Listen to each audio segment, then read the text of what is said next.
poetry on Lenny. What is good? What is good? What is good to all my stoners, hippies, hip hop enthusiasts? If you're looking at the title, you know what we're here for today is a very special day. Let's get a little sound check. Okay. It looked like the sound working in this bitch.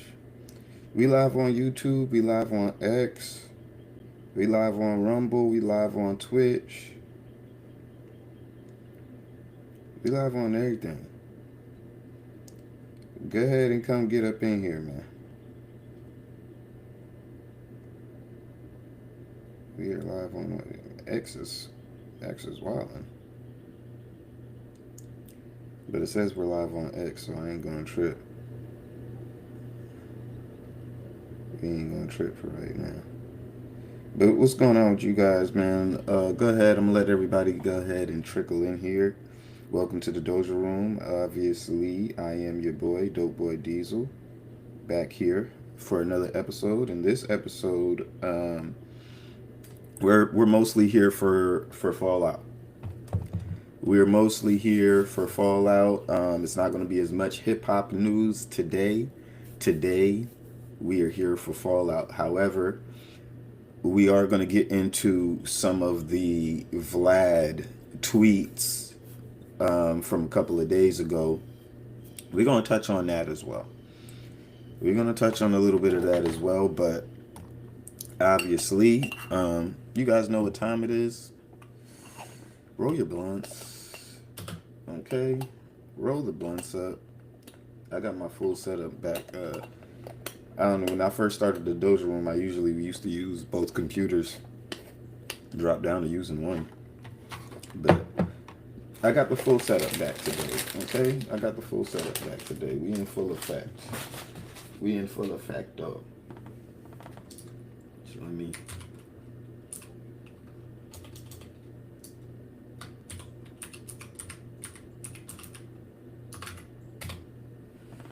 me get that popping. Okay. We are in full effect, as I said. Oh, yeah.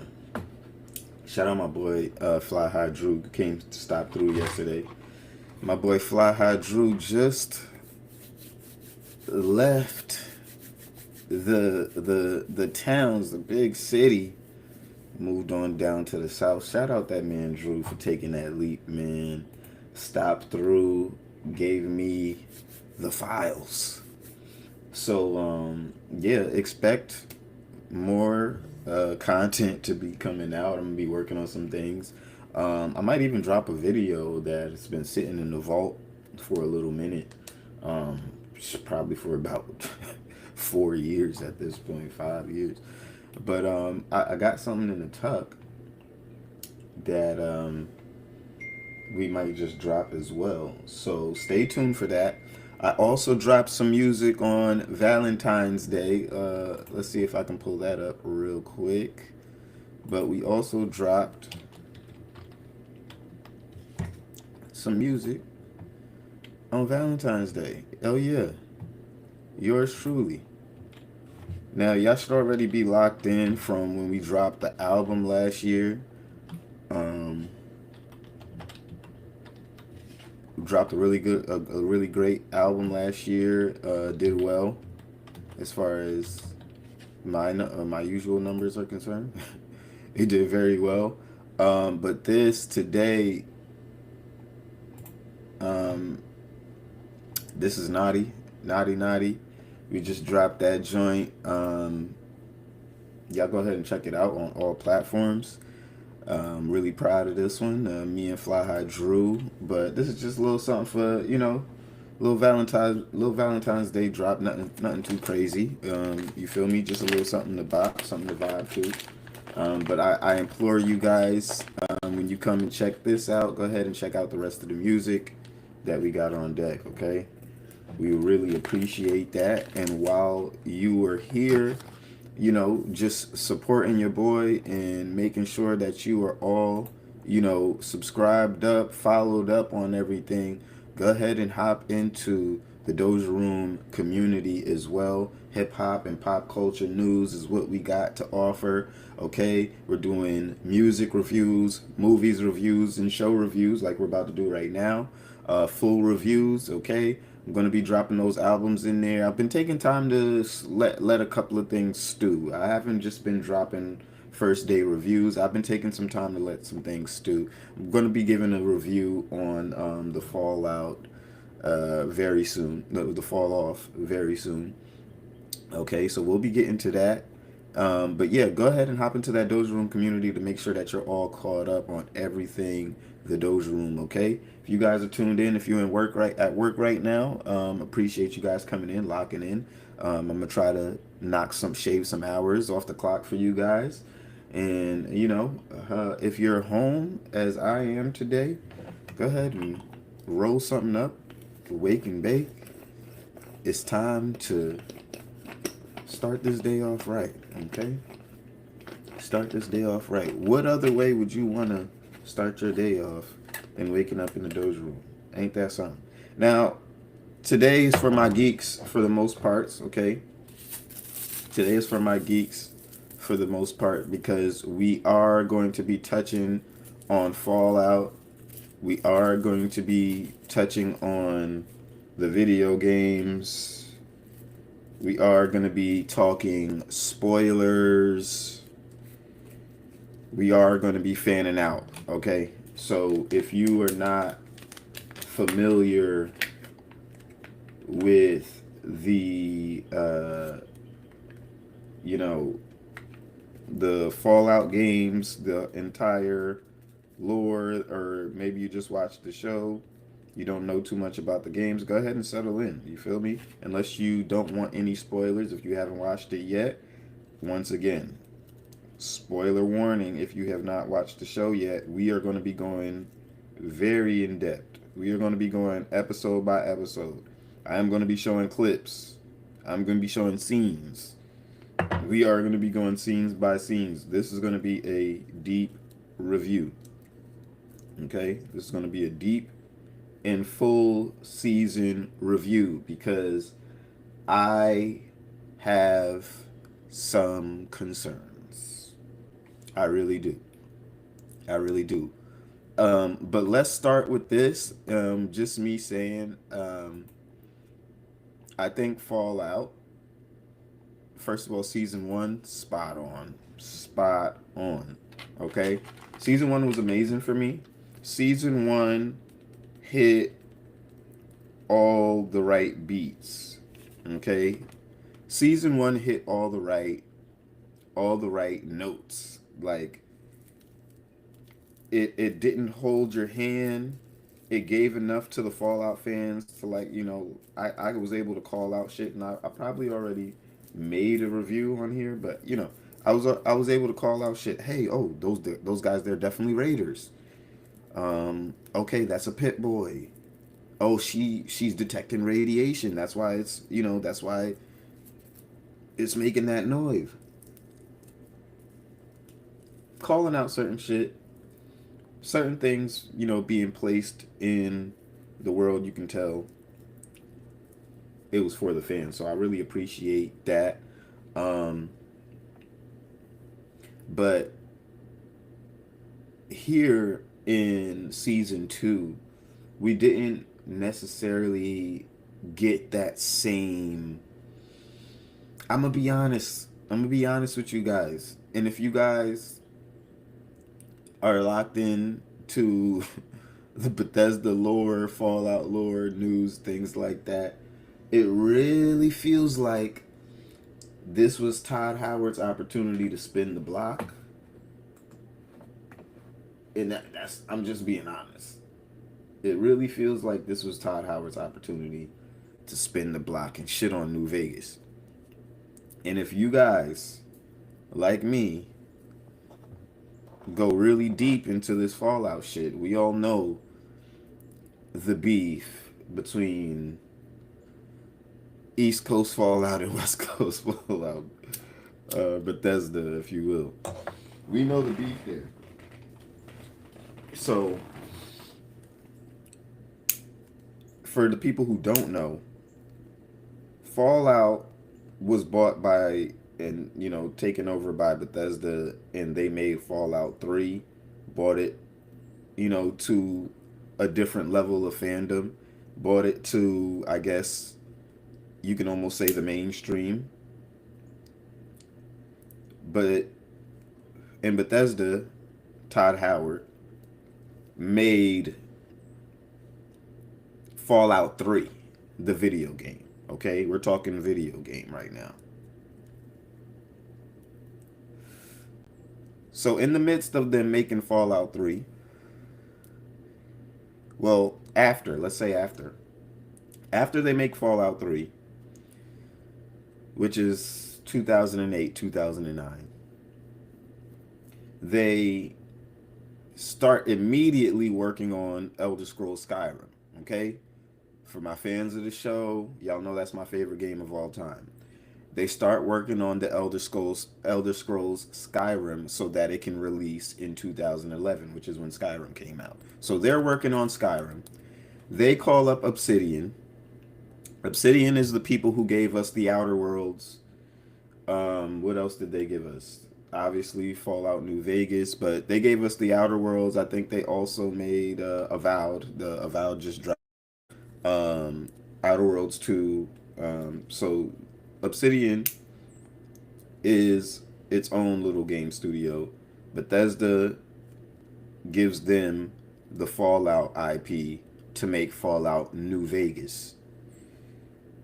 Ultimately, after Fallout New Vegas, which was completed in, I believe, 18 months. So Bethesda gave it to them as first, I think Todd Howard said it was supposed to be just a expansion pack. Ended up being its own game. Okay? Which I'm so glad that it was. So very glad that it was. Which is why when you play the games, if you have played the games, Fallout 3 looks very similar to Fallout New Vegas. There's no real jump in graphics or, gameplay mechanics so much, besides the leveling up systems and a few other key details. But for the most part, the games were the same, just set in different places. Now, after Fallout New Vegas came out, it was critically acclaimed. Okay? Fallout New Vegas became a lot of people's favorite Fallout of the franchise. Okay? A lot of people hold New Vegas as the best Fallout game of all time. Okay? It's rumored that Bethesda really did not like that. It's rumored that Bethesda resents people looking at Fallout New Vegas as the superior game. The leveling system is better.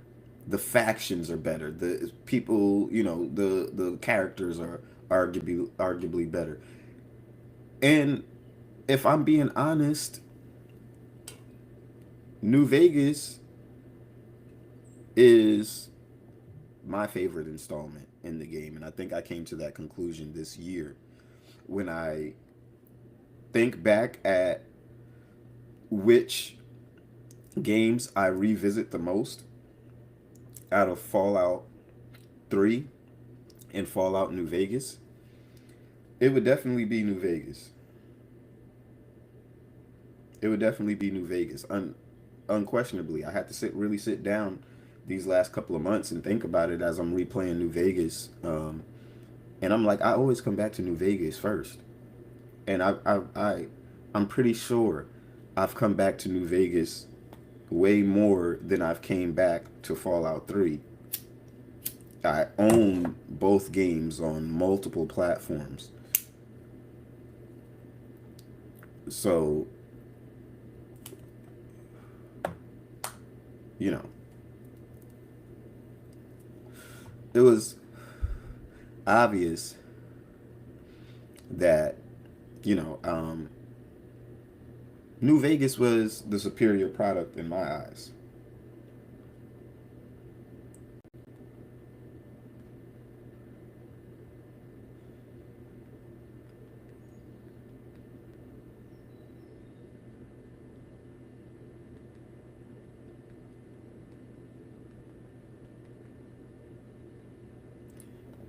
So I say all that to say, um, you know, New Vegas definitely more and more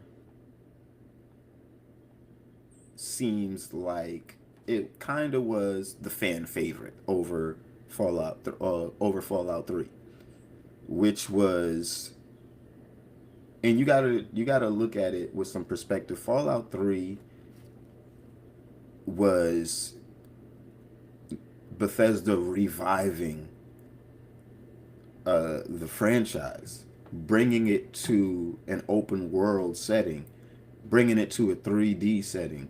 So the traditional 3D, you know, wandering around the wasteland that most people are familiar with, that all started with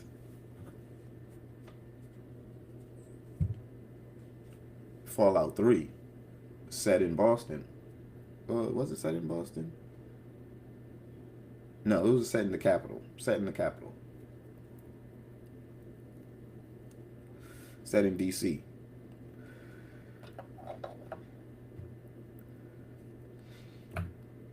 And trying to give a little bit of understanding, trying to be a little objective here. Um, they did put a lot into making Obsidian's job much easier. They laid the foundation for Obsidian to deliver such a great product. And I truly think that Todd Howard should not. It's your money. It's your money. It's your product at the end of the day. But I think for Todd Howard,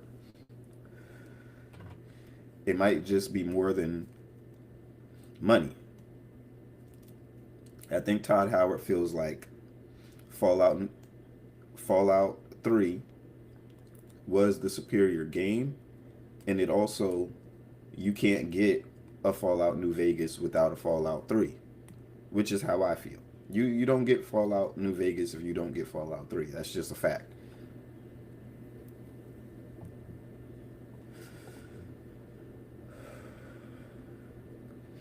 But as far as where Bethesda has came as far as RPG elements in their games, they've started to lose a lot of what Obsidian delivered in New Vegas, which people really loved. And you would think Bethesda would take notes on that, but I don't know if they necessarily did. It may have influenced Skyrim. It may have definitely influenced Skyrim and how they go about the Elder Scrolls. Since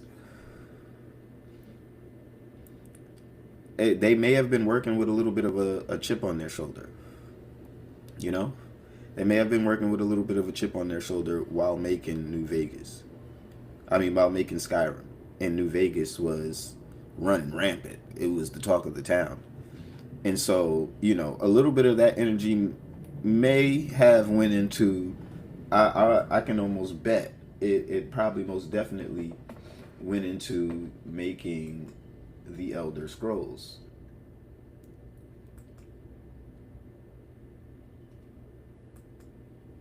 So I say all of that to say, and then there was some, before I move past just our opener, you know, Bethesda had in their contract which everybody says this is why Bethesda and Obsidian kind of have some tension. When it came down to them getting paid in this contract, and there was a stipulation that said if they get a certain amount of reviews or a certain score, a Metacritic score, that they would get a bonus. And at this time, Obsidian was struggling as a studio to keep the lights on.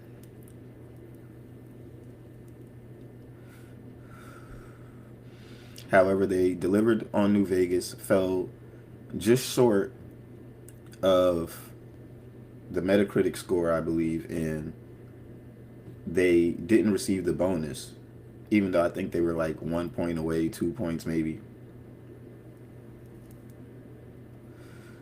After delivering New Vegas,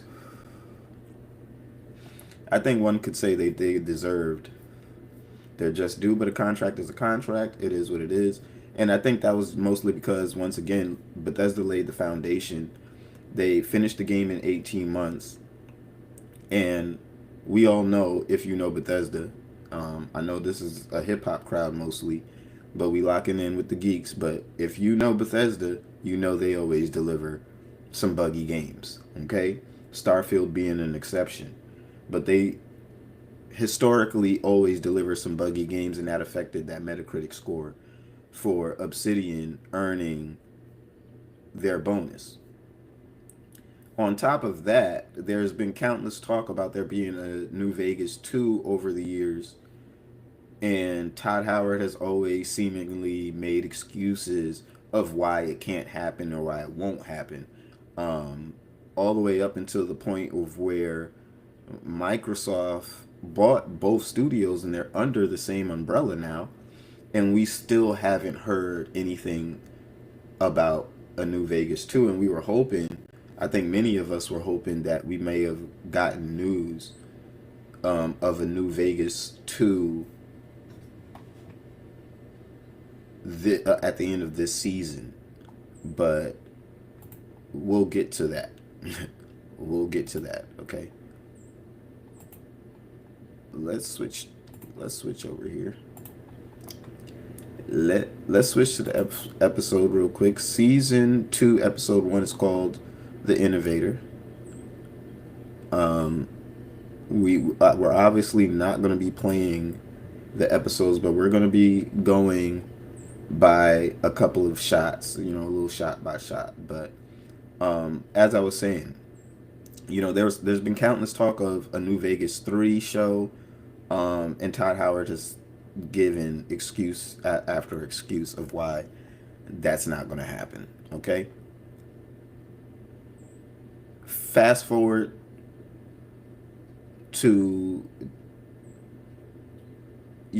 about a month ago, before the show comes out, and Todd Howard, interestingly enough, let me just make sure I got this on.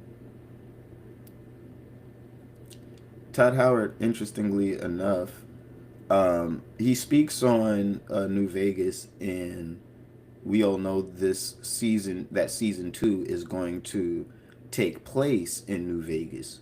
And that's a place that we visited in the game, and he has made clear that the show is canon.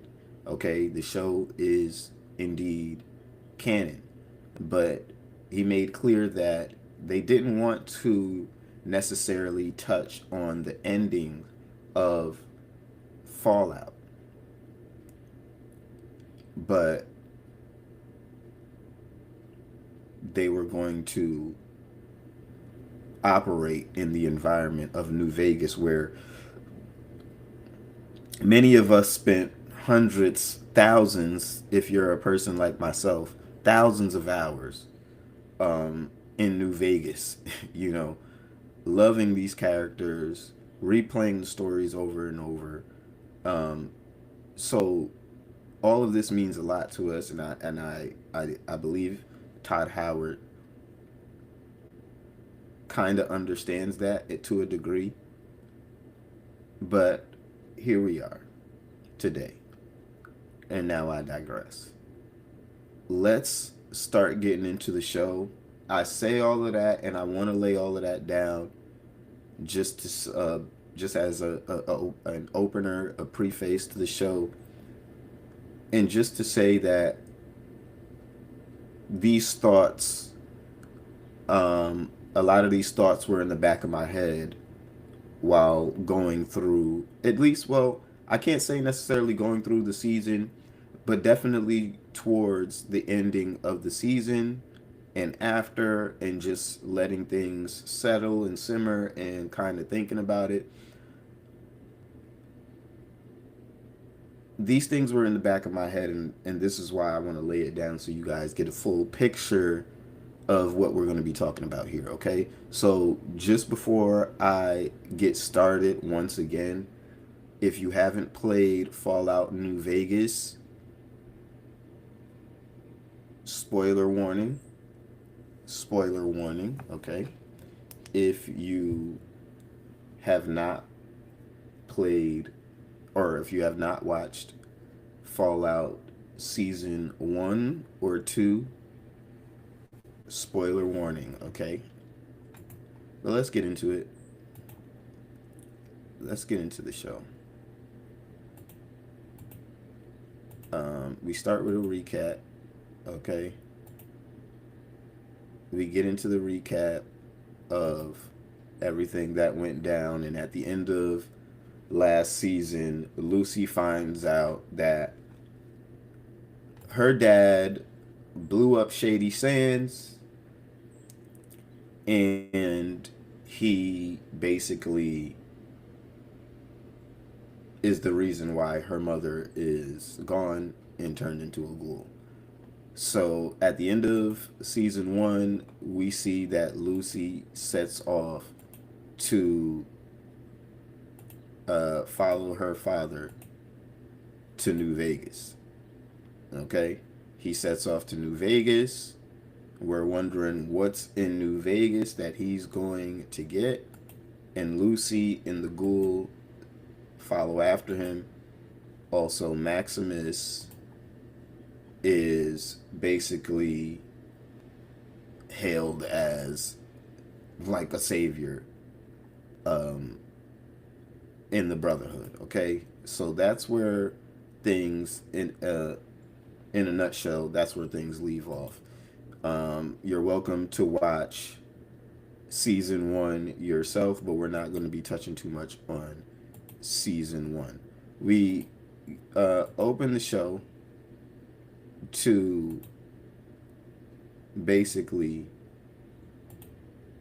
Robert House on the screen. They're in a bar. Or international. They're in a bar, and they're kind of just listening to Robert House speak his rhetoric, I guess. He's laying down his lines. They're talking shit. And all of a sudden, this man in the back of the bar, every dollar spent is a vote cast, starts talking, and he says all of these things. So we see our first shot of this man, and throughout this entire episode, people are speculating, is this Anthony House? I think the number one thing people thought was, this may be Anthony House. From the beginning, I immediately thought that this had to be the real Robert House, and that the other Robert House, I kind of already was suspecting from season 1 that this may be just a body double, and that the real Robert House may be somewhere else. I didn't necessarily see Mr. House sitting at a table with these people, Vault Tech, the Big MT, this, that, the third. I didn't necessarily see him sitting at a table with these people. So he starts talking, gets into a conversation with these guys that ultimately leads to them going outside. You know, and this is where we first see him introduce the mind ship. Okay, the mind ship gets introduced to us, and seemingly a different side of Mr. House is also presented to us. We don't necessarily see this side of Mr. House in the game. Mr. House is seemingly like more maniacal and not afraid to get his hands dirty, which is a contrast of the Howard Hughes inspiration, who was a germaphobe.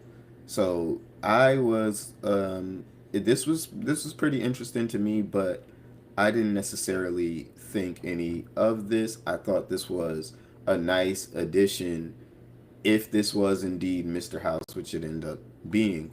Um, I thought this was a nice addition to his character, and it added a little bit more depth to Mr. House and a little bit more insight to the way that he thought.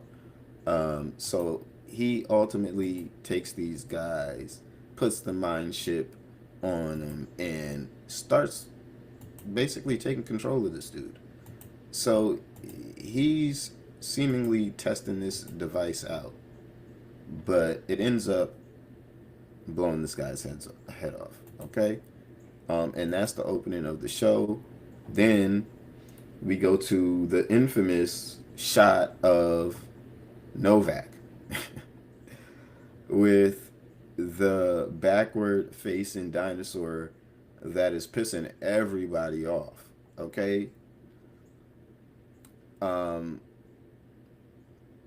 this is where it didn't really concern me, but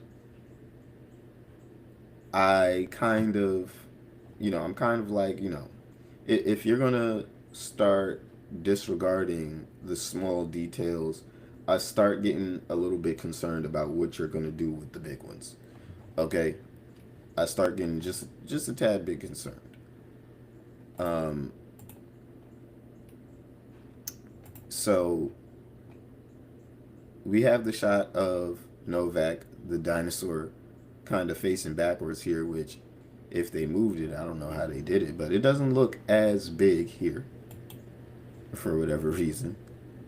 Um, and we get our first interaction, I believe, with the Great Khans. Wasn't too mad at the Great Khans taking over Novak, but it also was kind of like, well, damn, if you know Novak in the games, and maybe I can pull it up here.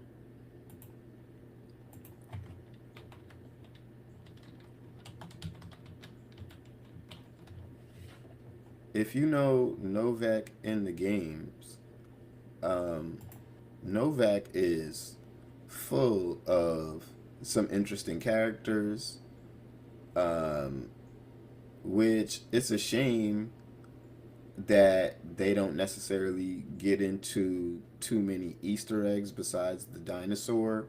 Um, but as you can see, a lot of people are pissed off because the dinosaur is obviously facing away from the buildings here and facing that bridge.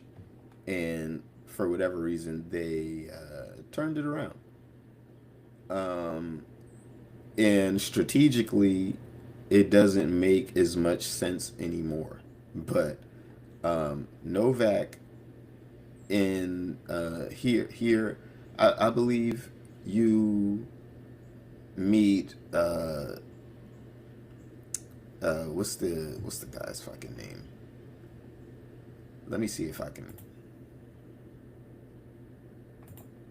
Let me see if I can get it up real quick.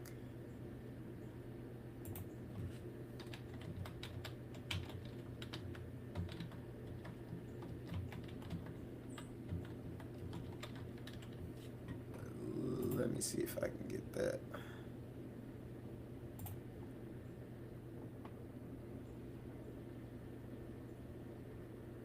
Okay.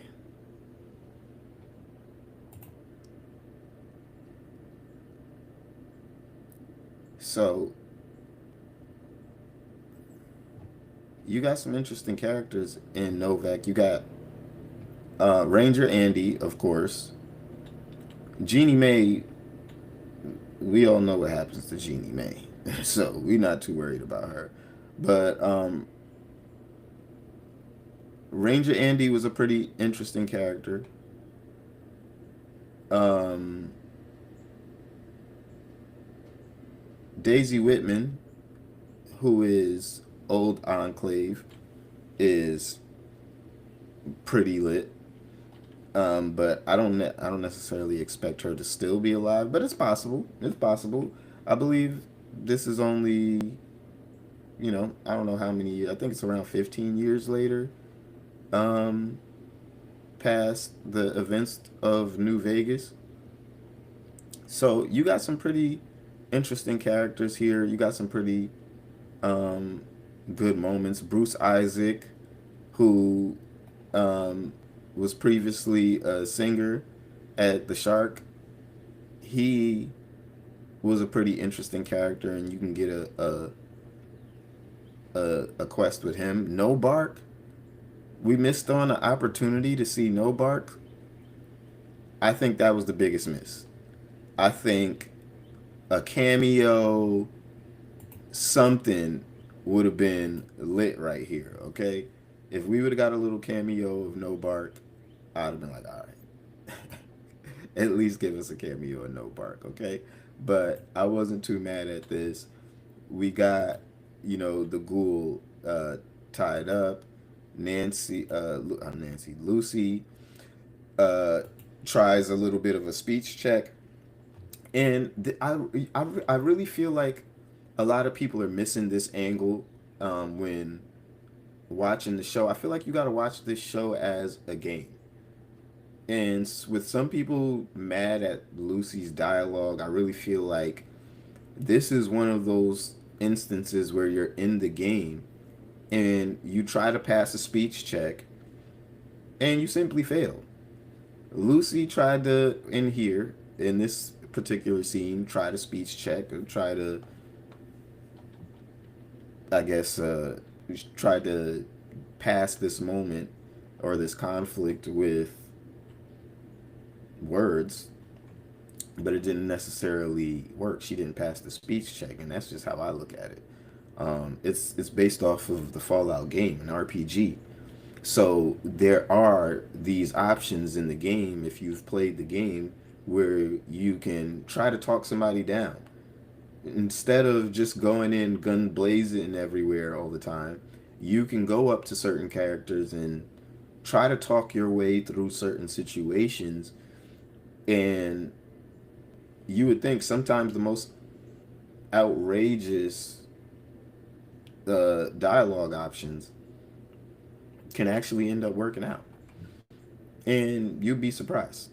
But here it didn't work. And they had no interest on just letting the ghoul go after they paid her for him. And they basically wanted to execute the man. So she eventually gets him out. We hear Big Iron playing, and the ghoul goes crazy. Thought that was a great scene. It was lit. It was dope. And here, basically we get the ghoul telling Lucy that, you too old. You too old, and you've been out too long to still be this naive. You Okay? ain't. I'm not going to apologize for not murdering people. Well, all that matters to me is you shoot that fucking rope. So, you know what I'm saying? She's still trying at this moment, she's still trying to fight against she's still trying to fight against who she is and having to change and having to be this person in the wasteland. She still wants to be this nice person. She still wants to be the person that she's been all her life. And she doesn't feel like the wasteland should, make you. she's a person who still feels like these people can make the wasteland. And as the story progresses, I think she figures out more and more that that's just not that's not realistic. Okay, so as we keep on going through the episode, we got a lot to get through. Um, we get some flashbacks here of Cooper Howard, and here we kind of get a call back to if you've played Fallout 4. These are for the real fans. I love stuff like this. Some people didn't like it for whatever reason, but I love stuff like this. We get a call out to the opening of Fallout 4, 10 seconds. which this is almost a one-to-one of the neighborhood that I believe is called Sunny Smile, some shit like that. Even all the way down to the Vault Tech agent who's going door to door, the door to door salesman. All the way down to that, and we get a nice little callback here, so that was cool. I still wish we could have got no bark in. I still wish we could have got no bark in Novak, but I'll let it pass. I'll let it slide.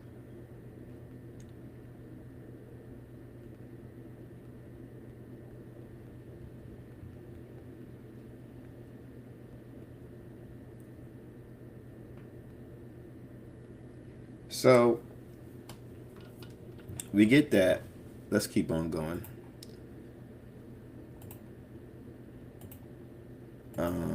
And this is basically people panicking in this scene because they were doing a drill, but my boy is obviously conflicted here.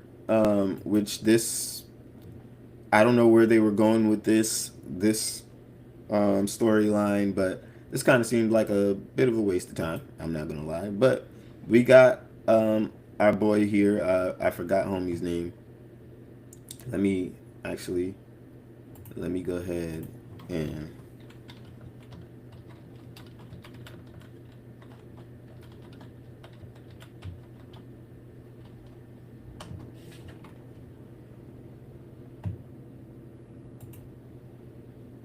so let me just make sure I got all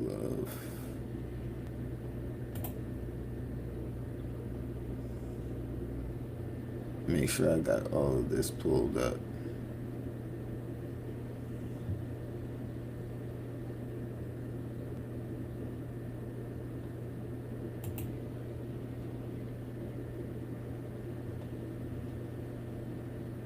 So I think this is the dude named Rodrigo. My boy Rodrigo here. I think that's Rodrigo.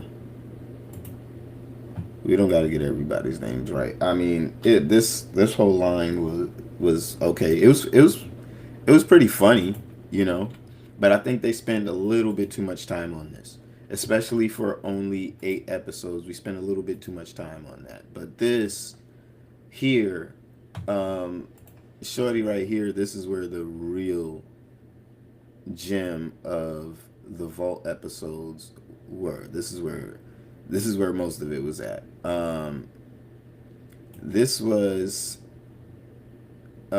Stephanie Harper, okay, played by Annabelle O'Hagan. So the line with Overseer Harper was definitely very compelling. I was very much locked into what was going on with her. I think we didn't need as much time with the whole incest line, and everything going on with her was pretty interesting. Okay, my boy right here got to get I believe this is Chet. Think this Chet? Yeah, I think that. Yeah, he's Chet. Played by Dave Register. What a name. But this is Chet, and Chet basically is still just playing baby mama. You know what I'm saying? Stay at home mom. You feel me? I can't even call him dad because the baby ain't even his, and he's not even acting like a man. So, and it's interesting to me because well, it's kind of funny because this nigga's acting like he ain't damn near twice her size and can't fold her like a lawn chair.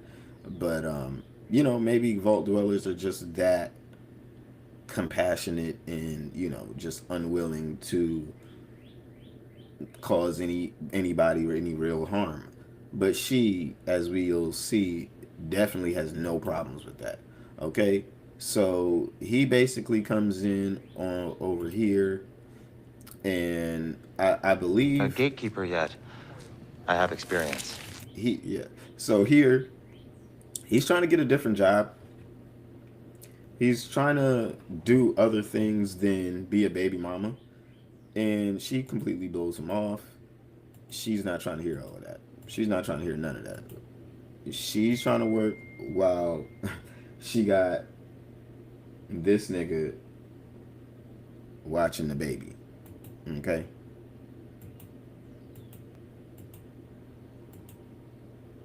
Then we get to Norm, who is stuck in here with a brain. And if you know the games, Big MT, this looks very familiar, right, guys?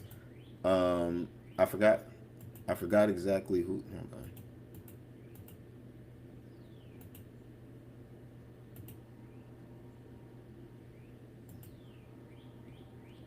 We may have skipped the first time Norm came. Coming for you! I'm coming for you! I'll be right there! Oh, God, look at this. Oh, yeah. So I believe at the end of last season, he ended off with the brain. We're just gonna call him the brain for now because I forgot who it is. We are smoking in the Doja Room. Give me a little grace. And he's trying to figure out a way to get the hell out of there. Okay? Get back to Lucy and woo. Don't know if we can show that. But we get back to Lucy and they come up to this shack, very much a callback to the little shacks and settlements you'll come across in Fallout 4. So I definitely appreciated this. This is a nice little, addition, little detail, which when it comes down to this show, the costumes, a lot of the set pieces, things like that, 9 out of 10, 9.5 out of 10. I only deduct points towards the end of the season, and we'll get to why. But the set pieces, the costumes, things like that, it looks amazing. Color grading, everything. So we get to this lady selling flea soup, and I thought this was hilarious too. This was absolutely amazing. And if you know Fallout, like I said, you're gonna hear me say this a lot, but if you're a fan of the games, shit like this, I mean, we never got any flea soup. This is not a game item, but it was very much, well improvised, and it just fits. It just makes sense, and you can tell that, there's people who understand the Fallout universe. They're very much present here behind the scenes. So let's keep moving. She gets her flea soup, which Shorty takes the fleas. I had the Straight out of pants. her. I ain't going with this. Oh, This is hilarious. I'm okay. This is hilarious. Shorty takes the fleas right out of her fucking hair. Just shakes her hair in the goddamn soup. So, they continue their journey after she drinks some of the flea soup. It's fucking crazy. Another, well, you can find these little drive-in movie theaters all over the place in Fallout, but I would say that in Fallout 4 they're a little bit more well preserved like this. So I would say this is another callback to like almost like Fallout 4-esque. Like a lot of things that they introduced in Fallout 4 and kind of, I guess, like set pieces are very much Fallout 4-esque. So if you know your Fallout, you're gonna, be able to see these little differences here. And then here we got Moldaver, a little flashback to old Cooper Howard, where she's telling him, you got to kill Mr. House or else the bombs are going to be dropped. Okay? So you get into that. The wife is coming home. They're having their own little spat going on. A little bit of conflict between the both of them.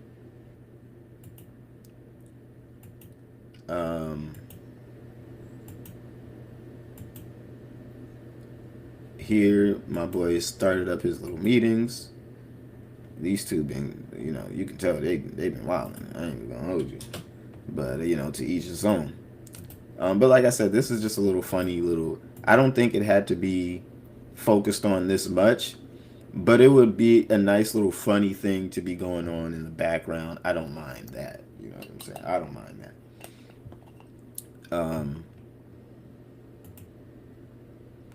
And then we get my boy Norm basically opening up the rest of the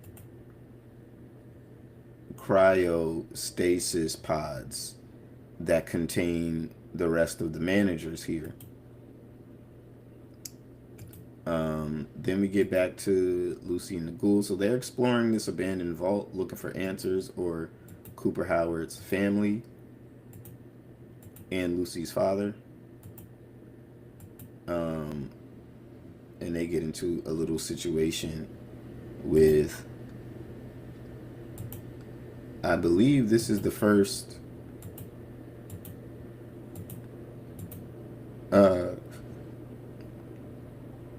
well, dude right there, I believe that dude was being controlled by the mind control chip. Head exploded, so they got a little bit of clues on that.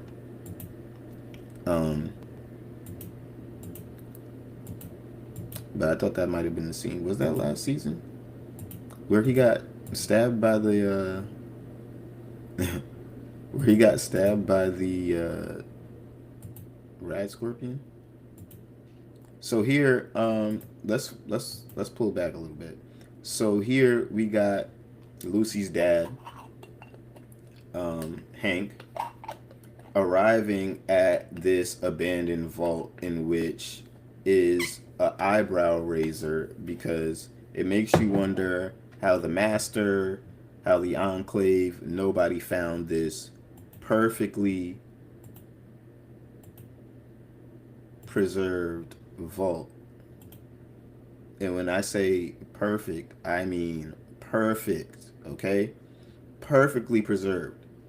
This is almost akin to the Institute on how, perfectly preserved shit is. Well, the Institute was built anew post-war. I believe. Don't quote me on that, but I believe the Institute was built post-war, whereas this has been preserved all this time without the Master finding it, without the Enclave finding it. And this is apparently a Vault Tech manager vault, a secret manager vault that Mr. House himself built. So we see Hank come in, make himself at home. He gets the golden Pip-Boy, in which I believe the golden Pip-Boy is the Pip-Boy 3000 or 3 million, some shit like that. A little Easter egg, which is a nice little, another little nice little Easter egg, a little tidbit that they added in. So I thought that was nice as well. Again, you got to be a real Fallout fan to know this one. And here we get him saying some interesting things, seemingly talking to someone on this radio. Pick up where you all left off. Looks like a couple of the vault experiments ran into some speed bumps. 24 made progress on the brain-computer interface. So he finds the chips. He apparently already knows what they are, and he has plans of continuing wherever whoever left off. I'm going to complete the work you started. And when this is all over, you will be begging me to help you. And there goes the infamous lines from Hank. And yeah, that was basically episode 1. Moving along to episode 2. Let's just jump to episode 2 real quick. So, jumping to episode 2. Let me just make sure I got that full screen.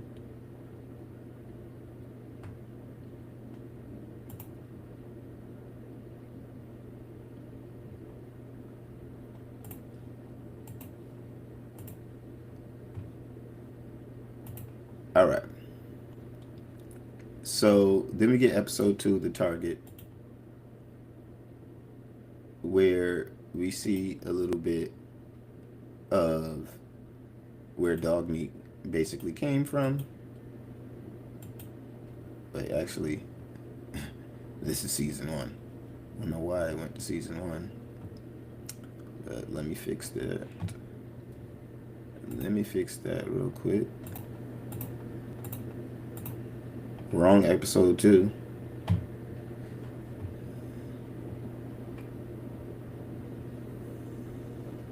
Come on, man. I had to, you know what I mean? We gotta show y'all the sights. Or maybe not. But we be on it. Okay. Let's now get into it proper. Okay, so episode 2, The Golden Rule. You don't see those around much anymore, do you? We get basically the fall of Shady Sands. So this is Maximus, his mom and dad, where we get a little bit of an interaction between them. And ultimately here we see the fall of Shady Sands and how Maximus came to be in the refrigerator, okay? Didn't have too much of a problem with any of this. This all clears. And I thought this was pretty interesting, but apparently this is not as it's not as friendly to the timeline, we'll say. This whole fall of Shady Sands versus the end of Shady Sands, which apparently is 2 different things. I'm still confused on, but you know, I'm while I was watching this, I thought it was still all one and the same. Okay, but this is one of those things that apparently took place after the game, but before the show, but right before the game, something like that. I think it might have been before the game, because some people took issue with it not being mentioned at all in New Vegas, and them just kind of adding it in there. They do make some retcons with the show, but as long as things make sense and it's not just completely a betrayal of the IP, then I'm usually okay with it. So this wasn't a really big deal for me. The fall of Shady Sands, I thought this was pretty interesting, seeing it happen, seeing how Maximus made his way to the refrigerator, and seeing what really took Shady Sands out. That's like a tongue twister. You got to take your time saying that. But then we get Hank right after, who was obviously the one who did it and took his wife along with it. Um, but we'll find out something interesting towards the end. Here we got Maximus. We get it finally cutting back to the Brotherhood, which this is where I am going to. This is my first kind of like, okay. This is my first like, okay, I don't know if I like what they're doing with this. Maximus makes his way back to the Brotherhood with the device. It has all this energy, limitless energy, and everybody's rejoicing. He's a hero, and the elder. Let me see if I can get the elder's exact name. Elder Quintus, yes. This is Elder Quintus. So Elder Quintus, makes him feel like, he's a son. He calls him my son. This makes Maximus feel good. However, I don't really, I'm a little skeptical about where things lead after that. Okay? We'll get into it. So we get back to Lucy in the Ghoul coming up on a old hospital. The Ghoul wants to go and keep on the trail, mind their business. Lucy, hearing somebody scream for help, screaming bloody murder, obviously wants to stop and help. So that's what they end up doing.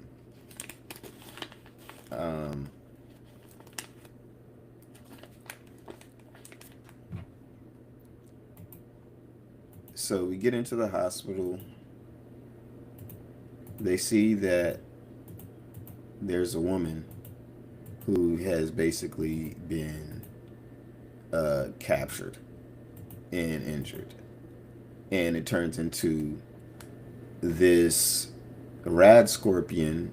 I think this is the first rad scorpion that we see, but this was a dope ass rad scorpion, I'm not gonna lie. This was lit. Okay? And can I just say, I'm not gonna hold you. Mama over here, she looks really like a Fallout character, okay? Shorty right here, she really looking like she belongs in Fallout, right? I'm gonna say it the nice way. You know what I'm saying? You know what I'm saying? I'm gonna say it the nice way, but she does look like she belongs in, character, costume design and all of that aside, yeah, she's definitely made for the part. Okay, so Lucy helps her out, leaves the Ghoul. Had no issues with that. Loved seeing Rad Scorpion. We got the managers waking up here, putting on their Vault-Tec uniform, and Norm basically posing as their boss. Long story short, posing as their manager, the guy who is tasked with getting them out of here, and he's using them to find a way out of the vault. That's his only choice.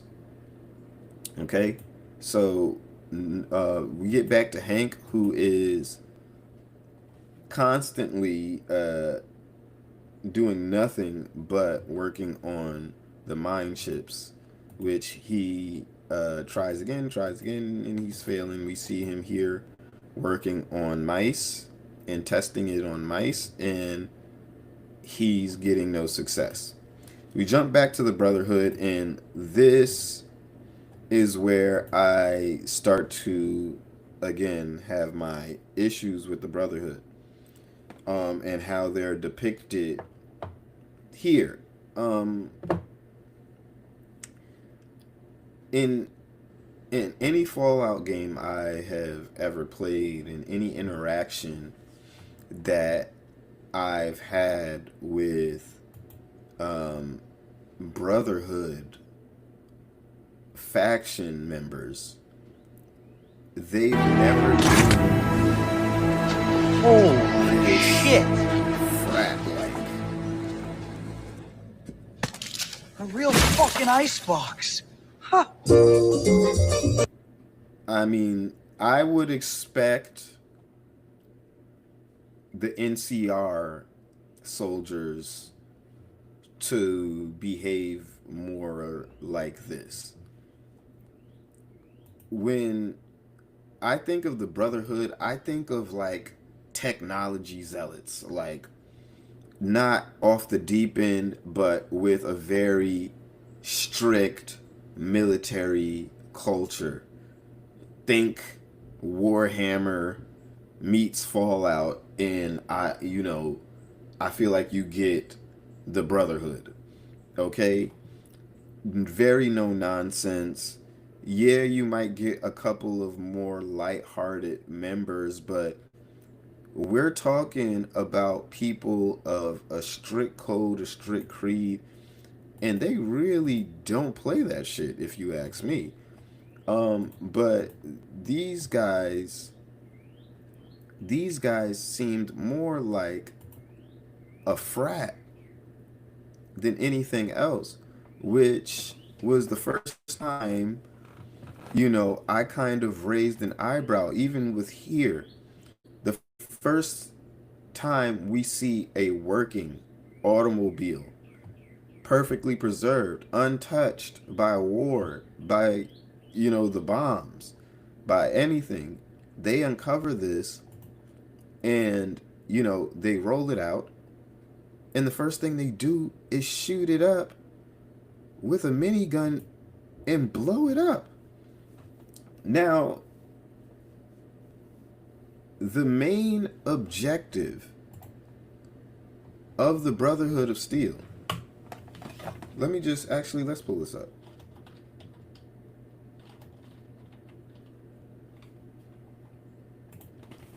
Let's pull this up. Because I feel like this is very important.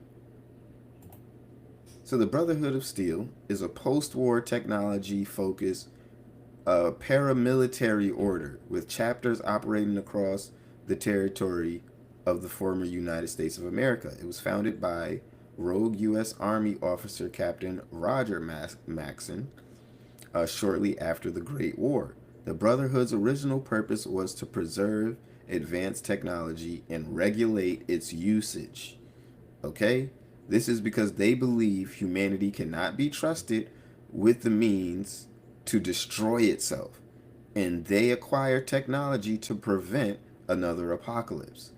Although they tend to be relatively isolationist, the Brotherhood has proved to be one of the most important organizations in the history of the Wasteland through their power, influence, and doctrine. Very heavily, though their doctrine vary heavily from chapter to chapter, but that doctrine has it has like a standard. You know what I'm saying? It has a low and a high. There's a limit to how low the standards get when it comes down to the Brotherhood of Steel. At least when you ask me, when you hear Brotherhood of Steel, you hear no nonsense guys. We're talking about people who any abominations, super mutants, most robotic technology, sentient technology, synths, anything like that with the life, emulating sentient life, they are on their ass. They don't take no exceptions, no prisoners. They are killing it. They're destroying it. They putting belt to ass. We're talking about badasses, okay? And when we talk about the guys depicted here, seeing the order, kind of function with said technology, you can't, and maybe this is just this chapter. Maybe this is just this chapter in particular. But for the first on-screen representation of the Brotherhood of Steel, I feel like we should have played a more true to character, true to, the lore Brotherhood of Steel. These frat boys here are not, Brotherhood of Steel. And they don't give me, Brotherhood of Steel. So this was the kind of the first disappointment for me. I was like, these guys aren't giving me the Brotherhood of Steel that I know. Okay, the Brotherhood of Steel that I know would never, ever allow this to go down. This would not be a thing. Okay, this would not be a thing. You take even if you don't fully know what it is, the first thing you do is you shoot it with a minigun and blow it up. And you mean to tell me that as a society, if we're to conform and say, hey, the Brotherhood has the answers, you mean to tell me that we're going to trust these guys with the technology and the prevention of the next apocalypse? I don't think so. So it's just not convincing for me. I didn't really buy this adaptation of the Brotherhood of Steel. But nonetheless, Maximus has came up in the ranks, which even with this, I think Maximus rising up through the ranks, it might not to other people, but it feels a little bit rushed to me. I feel like I could have done with seeing him work through the ranks a little bit more, and I think they would have benefited more with him interacting with the Brotherhood of Steel in a manner of, I didn't need him and Lucy meeting again this season. I didn't need his storyline to connect with anybody else who is kind of off on their own storyline this season. We've seen Game of Thrones do exactly this masterfully, and it could have been done here. I would have liked this season to see Maximus rising through the ranks, really earning that power armor, really earning that spot on Quintus's side.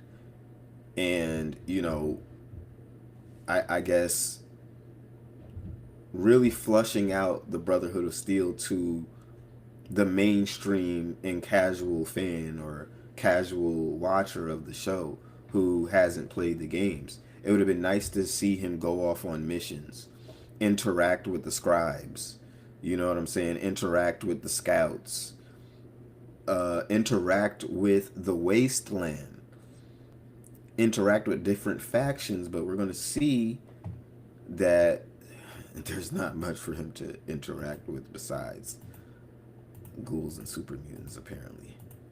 So let's keep on going. Here we have Quintus calling forth a meeting of different West Coast chapters. From the Grand Canyon, from Yosemite, from Coronado. It's been decades. So we got different chapters of the Brotherhood being called together, and it seems like here now, I like this here. Here it seems like Quintus is trying to round everybody up. Let's get everybody back on one page. Let's get the Brotherhood back to where we should be. Militant. Okay? Standing on business. No nonsense. Tightly knit. Now, I'm not gonna act like we didn't have, a faction of the Brotherhood in Fallout 3.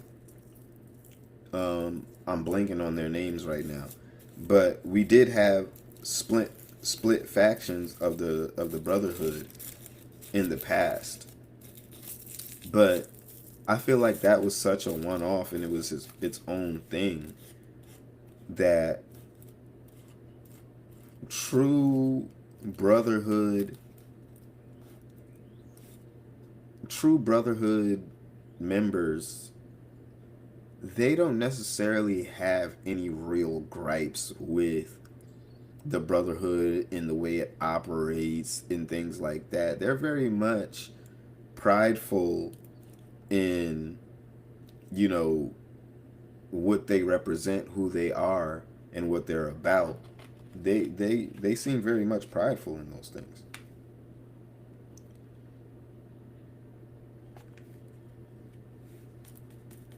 And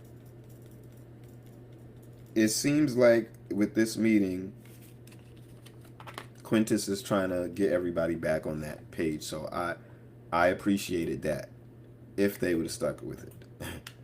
So we get them bantering here. This was a really good scene, though. I really like this. So going forward, so far, we're here on episode 2. Going forward, so far, I'm down with everything. I'm liking everything. Okay, I'm messing with it. It's paced pretty good for me. We're seeing a little bit of what everybody has been up to, with the exception of Norm. I wasn't that interested in what was going on with Norm. I'm not going to lie. As I said, I thought they should keep that a little bit, the other Vault storylines, a little tight, and, really focus on the stars of the show. But here we got Lucy taking this slave to his freedom, and we get our first view of the infamous Legion. Okay, you guys don't know how excited I was. Now, I almost never joined the Legion or helped them out in any way in the games. I almost always go in, immediately kill Caesar, kill everybody. You know what I'm saying? And, let's get here. So let's get to where we need to get to first. So they get caught up by the Legion. We skip back to Norm. He's letting everybody out. Who even are you? Seriously. I'm the product of 200 years of genetic engineering. Part of a race of super managers. All of you have been selected to be my staff. So that's what's going on with Norm. Nothing else to say. That's a perfect wrap up right there. And they go off on their own little journey. He basically tasks them with finding a way out. So Hank is still doing his thing in the manager vault. Okay. And he comes across this VIP plus cryogen pods here. And he takes one of them out. Well, you know what they say. Have a glass of champagne. Who are you? My He hits him up with the mind control device as name well. is Henry McLean. Henry. I prefer Hank. Hank. Is it Reclamation Day? Yes, it is Reclamation Day, just not quite the way we thought it would be. The mice are so small, Essex. So much has changed. Building block of civilization. What are you doing? I'm improving a piece of outdated technology. So he's still testing things out, but obviously, it don't go as it don't go as well as he thought it might go. Okay, and he has now started moving to human trials at this point, but he kind of starts on somebody who was deplorable. I think he got a cryopod for just himself, left his family and his daughter to die, and basically, saved himself, which was crazy to me. But that's exactly what Mans did here. Okay, so first human trials start with Hank. We jump back to Lucy and the Legion, and them being captured. And I can't necessarily show what they do with the slave, but they take Lucy. We jump back to Norm. They are finding their way out and finally get out into the wasteland. And Norm gets out into the wasteland for the first time. Then we jump back to, again, the Brotherhood. No problem with this. I have no problem with this, okay? Little gladiatorial, boys blowing off some steam. This is not necessarily my gripe with the Brotherhood because, I feel like, hey, this is perfectly fine. This is, if anything, if we're going to depict the guys blowing off some steam and, being goofies and, kind of letting their guard down for a minute and, it should be in this way. The reason, and just to reiterate the problem and the reason why I had a problem with the last couple of scenes is just because the Brotherhood is not a frat. You know what I'm saying? This is not a fraternity. They're called the Brotherhood, but they're not a fraternity, okay? If you ask me,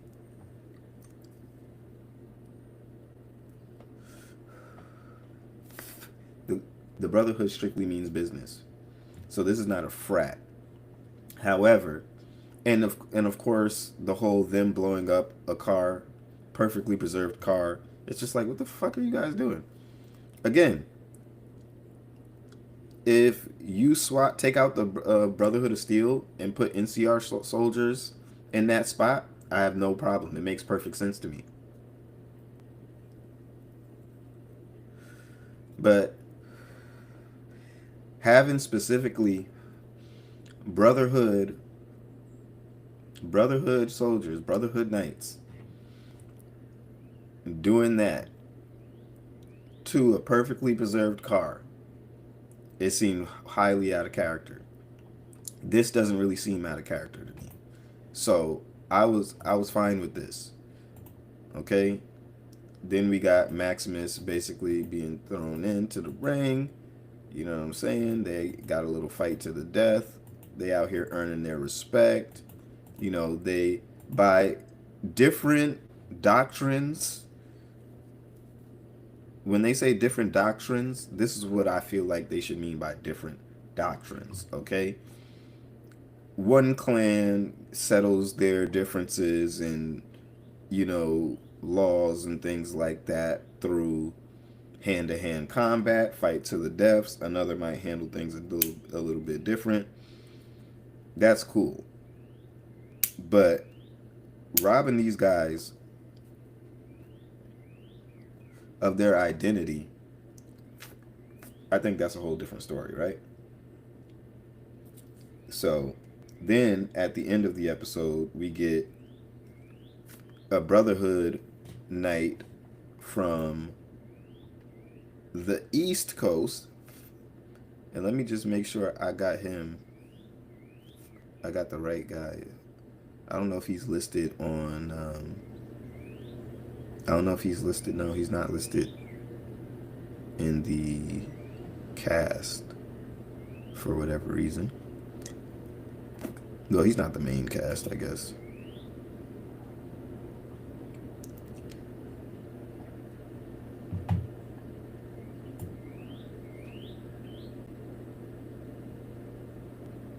What's his name?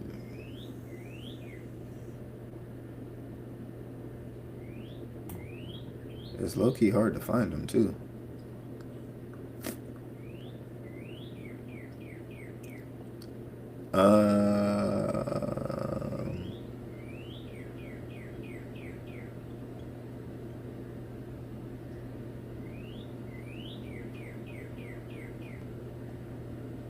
Damn, they really got my boy buried. I mean, he was only on for like, what? He's only here for like 2 episodes. 2, 3 episodes. I guess we should look for him in the 2 episode. Well, they got it. They got it listed by how many episodes these niggas appear in. That's shiesty. Oh, okay. Xander. That's the nigga's name. The nigga is Xander. So this is Xander. Forgot the dude's name. Like I said, he was in about 2 episodes. Really inconsequential. Then we get to episode 3. Episode 3 kicks off with damn, I forgot his name too. What was homie's name?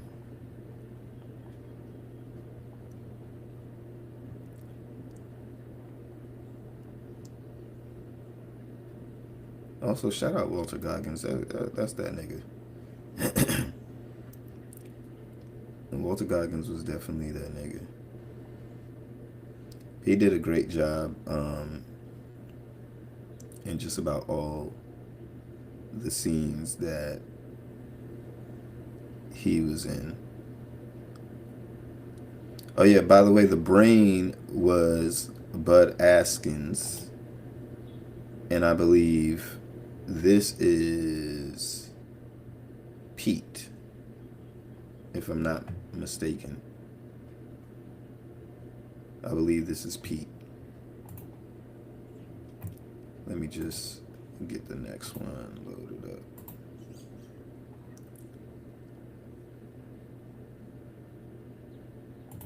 So we got Pete. He's in a Sunset Sarsaparilla. He's in a Sunset Sarsaparilla factory, racking up on these bottle caps, man. Just racking up on the bottle caps. And funny enough, you can also in New Vegas, which I like this detail. In New Vegas, you can also go to a Sunset Sarsaparilla factory.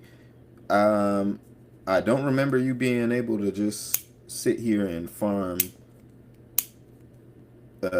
bottle caps like this, but it's a very smart hack. Okay, so we catch up to my boy. He is farming Sunset Sarsaparilla caps, and I like this nice little Easter egg here. This was nice. No issues with this.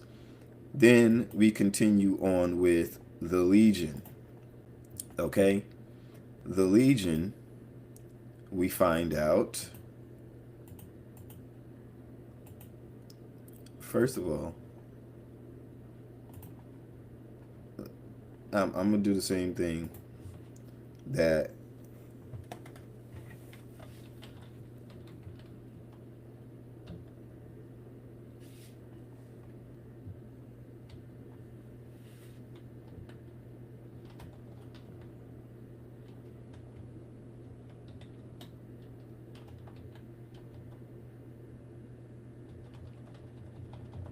I guess it's called Caesar's Legion. Caesar's Legion. There we go.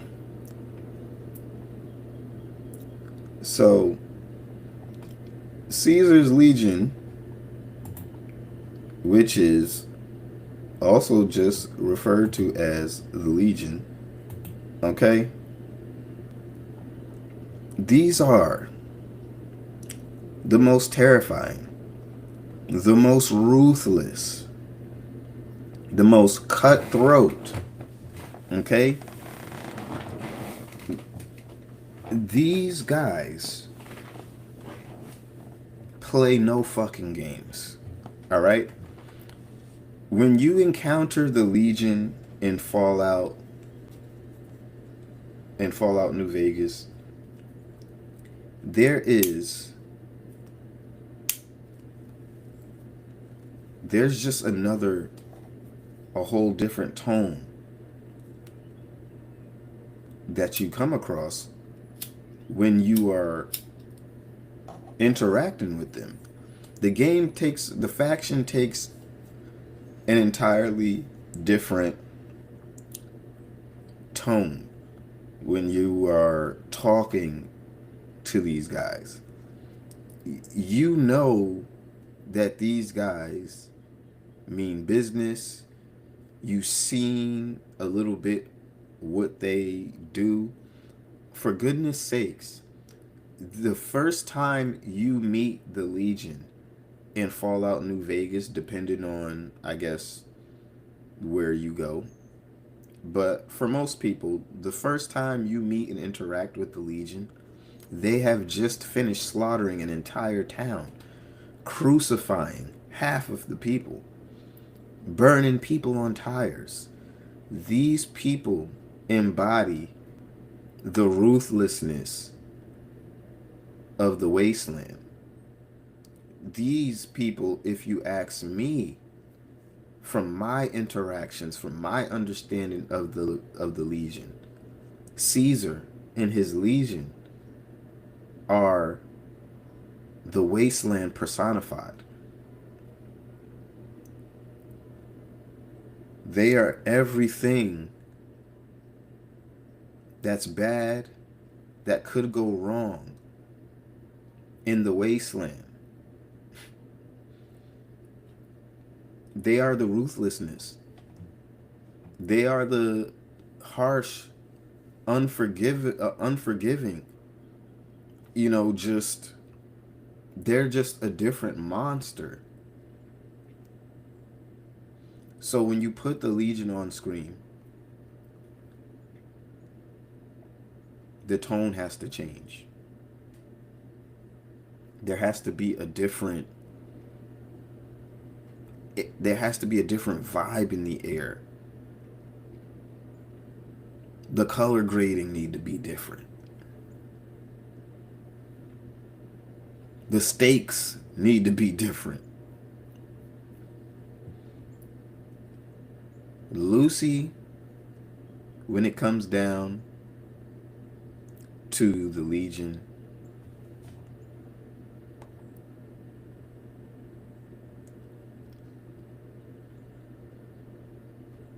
they should be, she should never, Lucy should be traumatized to ever see another Legionary again. And I think this was the perfect missed opportunity, but this was the perfect time to do something like that with her character and with the faction as a whole. Here we meet the Legion, and they are a shell of themselves as we start to see a pattern with a lot of them. We still see the ruthlessness, of course. We still see people getting crucified, of course, and things like that. But I don't feel the same ruthlessness, the same merciless, cutthroat energy. It just doesn't. Out of all the factions to be, beefing and having conflict, I feel like the Legion is the last. We find out that Caesar, or Kaiser, as they like to call him, is dead. We find out he's dead. And the factions are split Over who should be his... Wrote down the name of his over successor. who should be his successor. So here they are, fighting over a piece of paper in his pocket, destroying themselves over who would be the successor.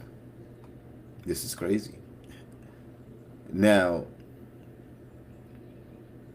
again, this is something only my Fallout New Vegas, my Fallout fans would know. Okay? Let's get into some of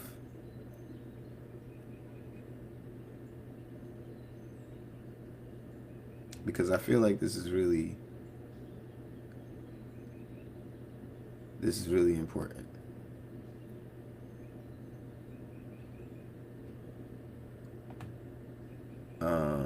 Hold on, let me find them real quick.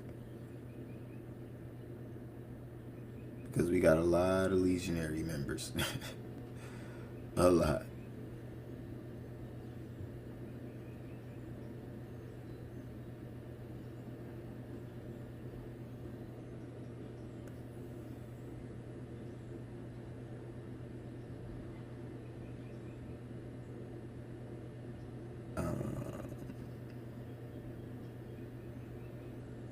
Where is this nigga?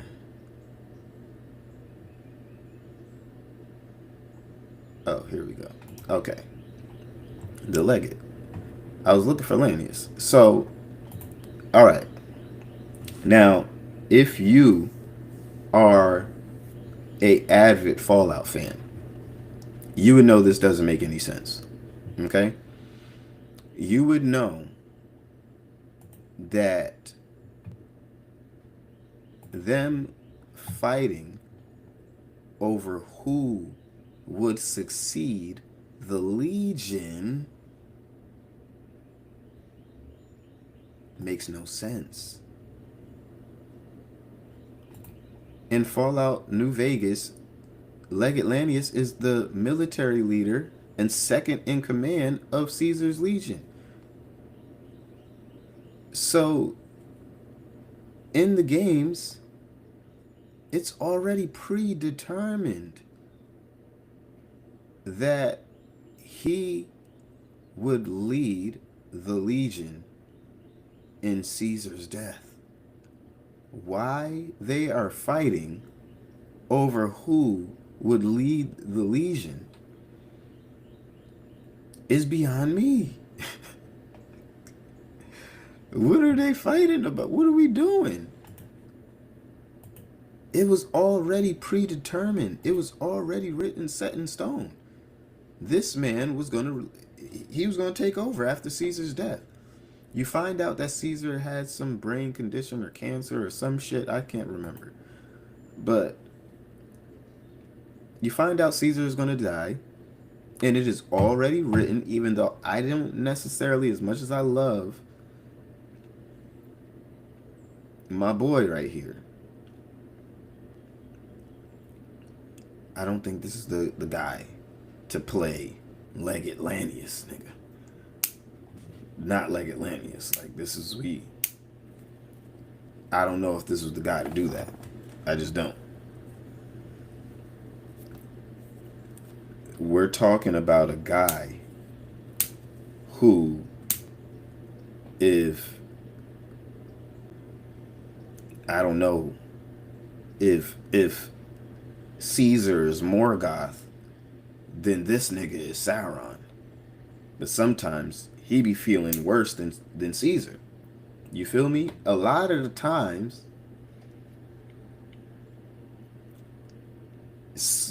Caesar comes off more tempered and, you know, soft-spoken or more thought out than this nigga.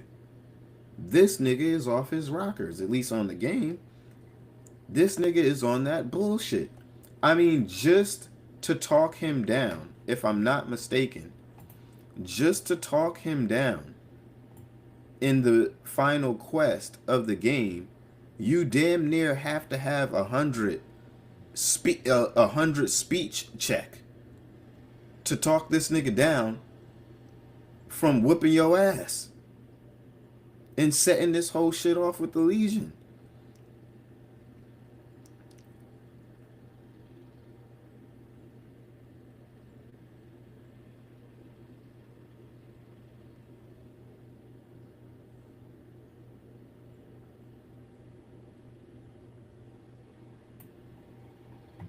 He was the perfect legionary, it says. His very name, Latin for butcher, was granted to him after victory in several battles. His legendary brutality led him to being considered a savage beast. This is not given savage beast. You feel me? I'm sorry, I can't. It's just not to me. It's not given savage beast. He's not giving savage beast to me. Like, what do y'all niggas want me to do? I don't look at the man and see savage beast. And by the way, I was calling homie in the Sunset Sarsaparilla Factory Pete, but that was I got that wrong. That was Thaddeus. You know what I'm saying? That was Thaddeus. You know me, I'm out here forgetting names and shit. But we are smoking up here in the Doja Room. So just give your boy a tad bit of grace. But I just don't see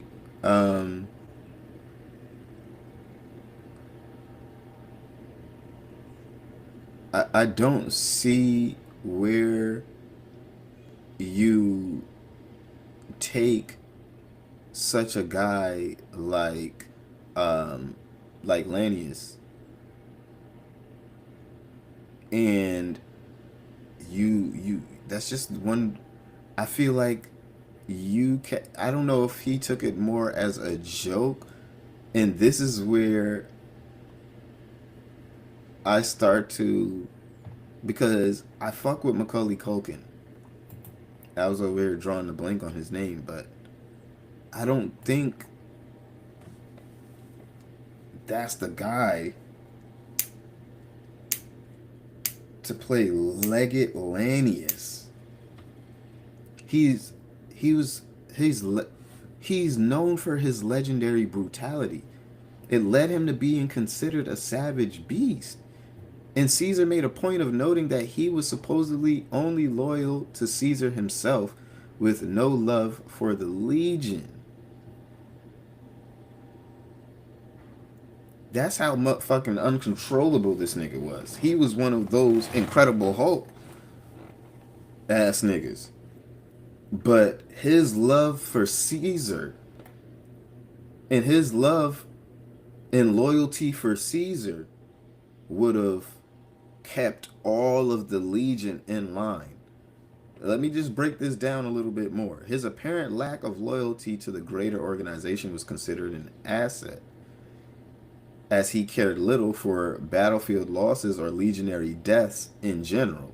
All that mattered to him was victory over the enemy at all cost.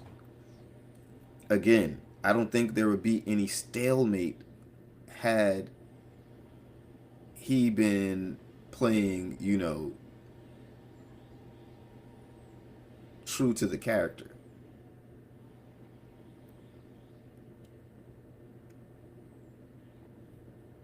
Hold on.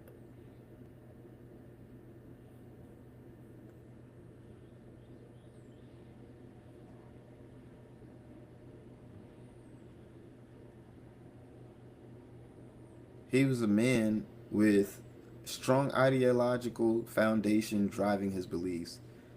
Talanius' war was the crucible of civilization, where the weak were consumed as fuel, allowing the strong to be forged and rise to greatness. A beast would have no respect for diplomacy. While he prized martial aptitude above diplomacy, he did not disparage those who fought with words. What he disdained was treachery, especially Vulpus's methods, although he accepted it as a ruse in Caesar's service. He disliked the notion of the Omertas uprising playing a role in the legion's victory, believing that it would sully the honesty of a victory. So you see the type of guy that he is, the type of man who believes in honor in battle. He doesn't want to think of a samurai, think of an honorable knight, berserker.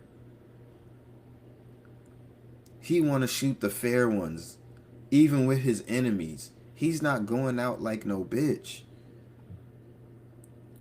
So you can't tell me a guy like this would just be sitting here in a stalemate.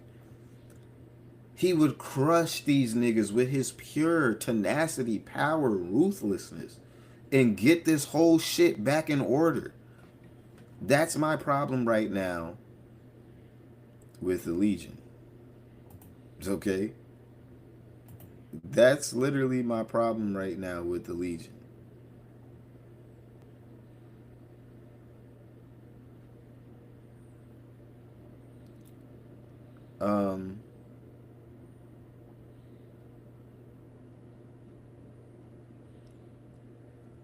And I'm struggling to, if this is indeed Macaulay Culkin supposed to be playing the Legate, there has to be this savageness that leads the Legion. Caesar had that same savageness, but he did it as a king, as an emperor with nothing left to prove.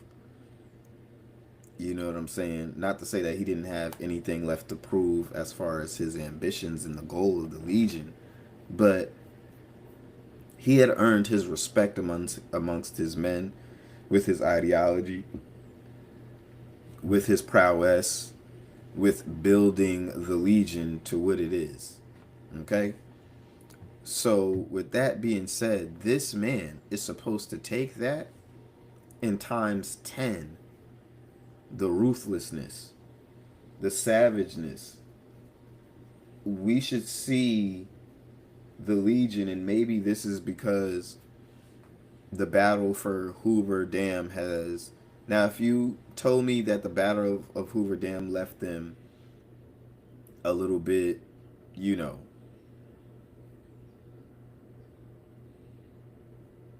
their numbers down, or it's left them a little disheveled, and you know they're trying to kind of regroup and you know get their numbers back and return back to form, especially with Caesar being dead. If you told me that these things were going on, okay, but this is where I feel like we start to get into mockery territory. You know what I'm saying? I mean, we got two different Kaisars, and the Legate is just okay. He's just okay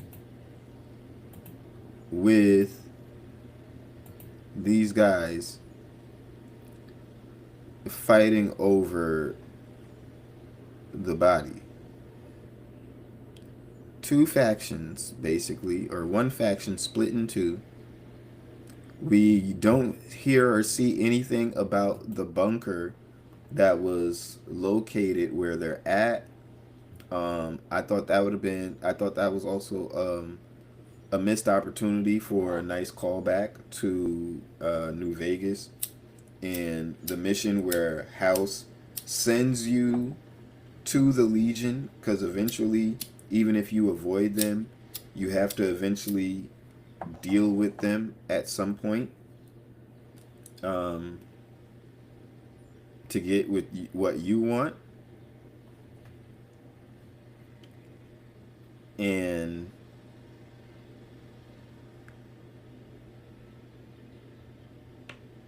that ends up being,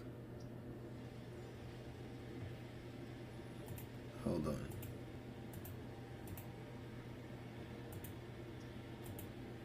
Yeah, so you have to end up going to the Legion to power the chip, basically, and get what you want. Well, get what Mr. House wants. That being the Protectrons, when you're playing New Vegas. And we don't see many Protectrons, ones that are functional at least. Lucy ends up getting crucified. So they left out a little bit here. Okay, but I had to stop there. We had to get into a little bit of the Legion because that was another one of my gripes when it comes down to the Legions, the Legate, and being first introduced to them.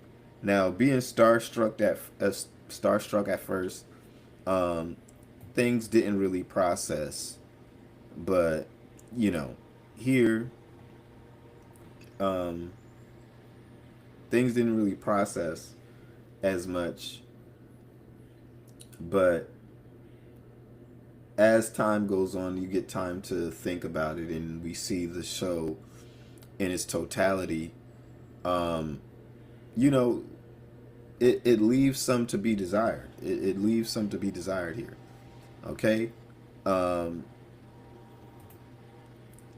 Let me continue to hit on the big item pieces. Okay, we get a Victor Easter egg, which again, that was great. You know what I'm saying? I'm sitting here yelling, Victor! Oh shit! Yeah, I was on that, nigga. My boy Victor coming here. It wouldn't be New Vegas without Victor, and this is where I feel like we were missing more episodes, okay, for them to be able to do little tidbits like this, because I'm all for the fan service. I'm all for this kind of fan service. I love it. I love seeing Victor. I loved getting pieces of the factions as we knew them, which, you know, as we get to the end and we wrap this up, I'll get more into. But parts like this is what really make the show for me, because we've shared so many moments with these people or with these characters or robots. You know what I'm saying? So it's very fulfilling when you get moments like these throughout the show, very briefly, which, like I said, this is why I feel like some storylines could have been a little bit more tight. As far as the incest plot line goes, this could have been that could have been just as short as this interaction that we had here with Victor, which this interaction with Victor for me hits 10 times harder. So this was nice. You know, he gets a little bit of information from Victor. Maximus goes off with already forgot my boy's name again, but he goes off with East Coast Brotherhood dude to, you know, go off on a little mission, and he basically tells him the difference between the East Coast Brotherhood, the West Coast Brotherhood. And if you guys don't know the difference between the East and West Coast, I implore you to check out. There's some really great videos on the difference between the West Coast wasteland and the East Coast wasteland, and by far the East Coast wasteland is 10 times more deadlier than anything going on in the West Coast for a multitude of reasons. So again, I implore you guys to check that out. But in saying that, as a result, these Brotherhood guys, these factions, these guys who are in the East Coast, they're much more battle hardened. You know, they see a lot more combat. They see a lot more variety of combat, and it's a lot harder for them to avoid combat. They're fighting against the Institute. They're also fighting super mutants, death claws, rad roaches, amongst other mutated animals, because they're in such close proximity in these large cities and things like that. So, in the East Coast, as it's been determined, you know, by, I would say, a wide variety of the fandom, the East Coast is much more dangerous than the West Coast as far as the Fallout universe is concerned. So they're kind of sharing stories and, interacting here. And, long story short, my East Coast guy basically tells him, look, you gotta go ahead and hand me that, give me that device, give me that the power, limitless power thingy. You gotta give me that, or else it's gonna be war. And he kind of set it up perfectly, because he basically told them how badass they are, just to tell them, like, yeah, you don't want to fight us, we will whip you guys' ass. Which, East Coast Brotherhood versus West Coast Brotherhood, I don't think that would turn out very well. Okay. So they have a little bonding moment. They talk about whatever. And we get to the NCR. Again, the NCR is just seemingly these two right now, as far as we know. Everybody has been recalled, killed, gone somewhere. Gone are the Rangers. We see no Rangers. Well, she's a Ranger, I believe. Well, they both are Rangers, two Rangers. But as far as the NCR as a whole goes, we don't see too much going on except these two Rangers here. Okay, that the Ghoul goes to ask for help in releasing Lucy. Okay, because he knows that she's his only way to get his family back. So he has to get Lucy back. Okay, this is why he's going through all the trouble. We skip back to Maximus, and they're kind of doing their own little thing, a little side quest here. He's showing off the sledgehammer, or the power hammer, that is very much absent in New Vegas, but we see it in Fallout 4. Okay. And that's a little Easter egg. Again, if you are a fan of the materials, the source material, then you would know about that. But then we got the Ghoul coming to the Legion to get Lucy himself. We see a monologue. He gets her out. We're not gonna go too in depth on the individual show details, but long story short, they're in it. It comes to find out they're in the sarsaparilla factory with all the Ghoul children and mutated children, and as well as Thaddeus. And this doesn't really sit well with my boy East Coast right here. Okay, so he plans on killing the Ghouls. Again, this is more in line with Brotherhood behavior. I don't care if they're kids, they're abominations. Abominations must die. All abominations must be eradicated. We're not having a discussion about this.